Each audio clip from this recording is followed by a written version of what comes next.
तिकडे ठाण्यानंतर आता पुणे भाजपनं देखील सेनेसोबतच्या युतीला विरोध केलेला आहे। पुण्यात विधानसभा आणि नगरपालिकेत जनतेने आम्हाला बहुमतानं कौल दिलाय, त्यामुळे पालिकेत देखील आम्ही स्वबळावरती एक हाती सत्ता मिळवू असा विश्वास भाजपचे खासदार संजय काकडे यांनी व्यक्त केलाय। ज्या पद्धतीने आता युतीच्या जोर बैठका सुरू झालेल्या आहेत, चर्चेला अजून सुरुवात व्हायची आहे, परंतु पुणे आणि पिंपरी चिंचवडमध्ये युतीचं भवितव्य काय असेल, काय वाटतं? आम्हाला सीएम साहेबांनी आणि माननीय अध्यक्ष दानवे साहेबांनी आधीच सांगितलं की स्थानिक पातळीवर निर्णय घ्यायचे। आता माझा वैयक्तिक निर्णय माझा वैयक्तिक जर सल्ला घेतला किंवा म्हणणं जर मला मांडायची संधी दिली पक्षाने, तर माझं वैयक्तिक मत असं की पुण्यामध्ये आम्हाला महानगरपालिकेला युती करण्याची बिलकुल आवश्यकता नाही आहे। पुण्यामध्ये आमची ताकद विधानसभेमध्ये असेल, जिल्हा नगरपालिकांमध्ये असेल, भाजपला बहुमताने कौल दिलेले जनतेने। पुण्याचे 8 आमदार आमचे भाजपचे निवडून आले आहेत, त्यामुळे आम्ही असं ठरवतो की संपूर्ण पुणे शहरामध्ये युती करायला नको। आम्हाला जिल्ह्यामध्ये करायचे असेल जिल्ह्याचे स्थानिक नेते, पिंपरी चिंचवडमध्ये करायचं असेल स्थानिक नेते निर्णय घेतील, पण माझं वैयक्तिक असं मत आहे की पुण्यामध्ये युती करण्याची आम्हाला आवश्यकता नाही आहे। आम्ही मैत्रीपूर्ण पुण्यामध्ये आम्ही शिवसेनेशी लढू।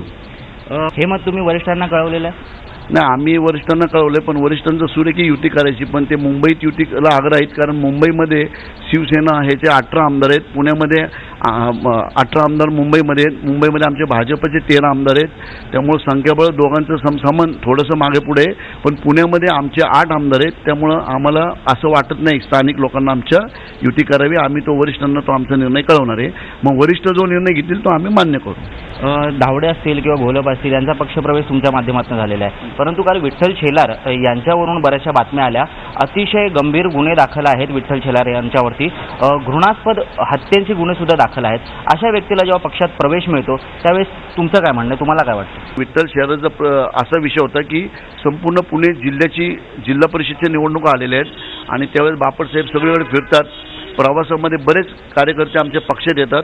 त्या दिवशी पण जेव्हा विठ्ठल शेलारचा प्रवेश झाला त्यावेळेस जवळजवळ 70-80 लोकांचे प्रवेश झाले होते। त्यावेळेस बापटसाहेबांना काही माहिती नव्हतं की कोण आहे, आम्हाला स्वतःला पार्श्वभूमी बापटसाहेबांना काही माहिती नव्हती। त्यावेळेस पक्षप्रवेश झाला, पण हे जर वस्तुस्थिती असेल जे तुम्ही आणि मीडियाने म्हणतायत त्याच्यावर गुन्हे असतील तर आम्ही नक्कीच त्याला पक्षातून काढून टाकू। शेवटचा प्रश्न, जर स्वबळावर तुम्ही जिंकू शकता अशी तुम्हाला अपेक्षा आहे, आशा आहे, तरीही तुम्हाला इतर पक्षातनं गुन्हेगारी पार्श्वभूमीचे जे उमेदवार आहेत किंवा जे लोक आहेत त्यांना पक्षात घेण्याची गरज का? ज्याचे गुन्हेगारी रेकॉर्ड आहे किंवा ज्याचे केसेस चालू आहेत अशाला कुठलाही आम्ही तिकीट देणार नाही। जे निर्दोष सुटले असतील, काही गुन्हे असतील पूर्वीचे किंवा निर्दोष सुटले असेल, कोर्टाने जर त्यांना निर्दोष सोडला असेल तर आम्ही एखादा विचार करू, परंतु आम्ही कुठल्याही रेकॉर्डवरच्या गुन्हेगारांना ज्यांचे केसेस चालू असतील किंवा रेकॉर्ड पेंडिंग असेल असं कोणालाही आम्ही तिकीट देणार नाही, असं आम्ही बापटसाहेबांना आम्ही बसून फायनल केलेलं आहे।